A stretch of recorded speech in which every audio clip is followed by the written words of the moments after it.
Kamusta? Naramdaman mo rin ba minsan na naubusan ka ng oras, na pag-iiwanan ka o nalalamangan ka sa buhay? Minsan naisip ko rin yan, no? Marami sa mga kaibigan ko may asawa na, may anak na, mataas na yung posisyon sa mga kumpanya nila. Pero tuwing naiisip ko yun, napapahinto ako. At ito rin yung inaanyayahan ko kayong gawin. Pause and look how far you've come. Kung may mga pintong hindi pa bumubukas, hindi ibig sabihin talo ka na. Madalas, hindi pa kasi stable yung foundation mo sa buhay, hindi pa safe yung timing, at hindi ka pa handa sa intensity ng susunod na level mo. Sabi nga sa Psalm 37 verse 23, "The Lord directs the steps of the righteous. He is not delaying you to frustrate you. He is positioning you. He aligns the people, the timing, the opportunities in ways you cannot see yet."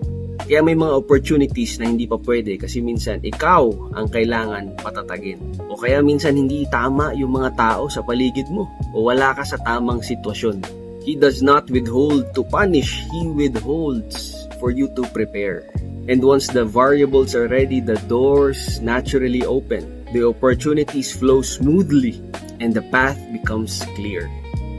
Kapatid, aminin mo, malayo na ang narating natin. Pero malayo pa ang tatahakin nating landas. Relax ka lang. Malayo na, pero malayo pa.